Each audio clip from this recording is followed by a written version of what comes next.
I never thought a dog could change the course of my life. To me, dogs were pets, companions for people who needed a friend or protection. I never saw myself becoming emotionally attached to one life. However, has a way of proving us wrong. When my husband Daniel gifted me a German Shepherd named Bruno, I saw him merely as a guard dog, a living alarm system to keep me safe while Daniel travelled for work. His career in international business often took him away for weeks. I had learned to cope with his absences, but that didn't make them any easier. "He'll keep you company, help you feel less alone," Daniel had said, while placing the leash in my hand. I smiled and thanked him, but deep down, I felt indifferent. I had learned to navigate silence. I had never been the kind of person who turned to animals for comfort. Daniel was my home, my warmth, my sense of safety. His presence brought joy to the house when he was gone. The walls felt colder. We spoke often through video calls, but no screen could fill the hollow space. His absence left behind. First, Bruno was simply present, quiet, watchful. He followed me around from room to room, never asking for attention. I fed him, took him on routine walks, gave him the occasional pat on the head, but I saw him as more of a responsibility than a companion. Still, Bruno never complained. He simply observed me with those calm, intelligent eyes. Then, one evening, something changed. After finishing the day's chores, I retreated to my room. Exhausted, wrapped in a blanket, I sat there trying to chase away the weight of solitude. My thoughts wandered. I imagined Daniel beside me, imagined his arms, his voice, a comfort I missed so dearly. I didn't hear the door creak open. Bruno had nudged it with his nose and quietly walked in. His eyes filled with a gentle awareness. I smiled faintly and patted the space beside me. "Come here, boy," I whispered without hesitation. Bruno leapt onto the bed and settled beside me, resting his head softly on my lap. I began stroking his fur, and as my fingers moved through his thick coat, I felt something inside me soften. I didn't expect his presence to bring such peace. I rubbed behind his ears, and he let out a content sigh, his tail giving a slow rhythmic wag. "You always know when I need you," I murmured. He looked up at me with quiet understanding. In that moment, I realized how deeply I had begun to rely on him. He wasn't Daniel, but he was here, and sometimes that was enough. That night, the storm outside mirrored the one in my heart. Rain lashed against the windows and the wind roared like a distant threat. I was trying to lock the back door, but the key jammed again and again. Panic crept in. What if I couldn't secure the house? I was alone. My hands trembled. Then I felt a warm nudge. Bruno had come to my side. He looked at me, then moved purposefully toward a kitchen drawer. He potted it twice and stared at me with purpose, followed unsure opening the drawer. I gasped. A spare set of keys, long forgotten, lay buried under old papers. I used them to lock the door with ease. Relief rushed through me. I turned to Bruno. He sat calmly, his expression almost proud that night. I sat on the floor with him for the first time. His head rested heavily on my lap. His warmth eased the chill that had settled deep inside.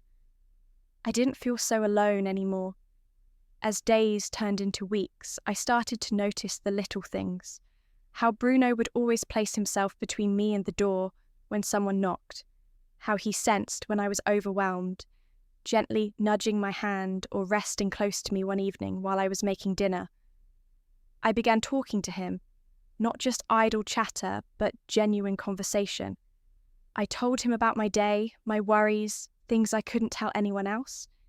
He listened quietly without judgment, without interruption.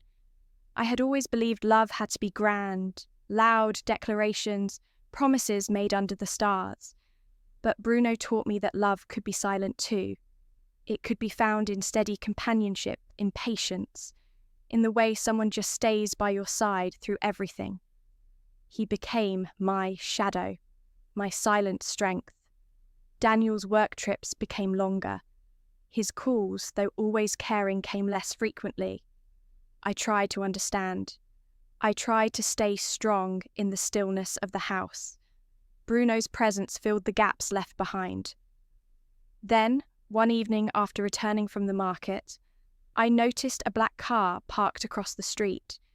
Zenjin was running. I thought nothing of it, but when it returned the next night, and the one after that, unease began to creep in. I hurried inside, locking the door. Bruno, sensing my tension, pressed closed his ears, alert. A few nights later, I heard something outside, a soft rustling, then the crunch of footsteps on gravel. Bruno growled deep and low, standing at the window. Then he barked, sharp, loud, commanding. I heard someone run. Whoever had been out there was gone. Barely slept. Bruno stayed beside me the whole night. Alert, calm, protective. I told Daniel the next morning he was concerned, but busy. Maybe it's just a coincidence. He said, I'll come home as soon as I can. I didn't expect a rescue.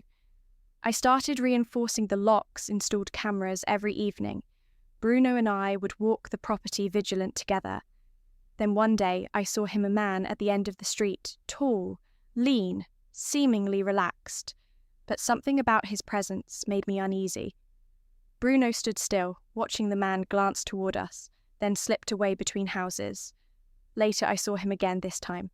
During the day, he was laughing with neighbours, shaking hands, looking completely at ease, and then he saw me, Rymet. He smiled and waved. That's Caleb, said my neighbour. Mrs. Wilkins, new in the area, joined the neighbourhood.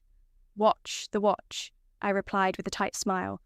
But something didn't sit right that night. Sleep evaded me, every creak of the house, every gust of wind made my skin crawl. Then, after midnight, I heard it faint. Click, Bruno's growl confirmed my fear. I reached for my phone, heart pounding. The back door burst open. Caleb stepped in, breathing heavily, his eyes wild. I knew you were alone, he whispered. I've been watching, I screamed.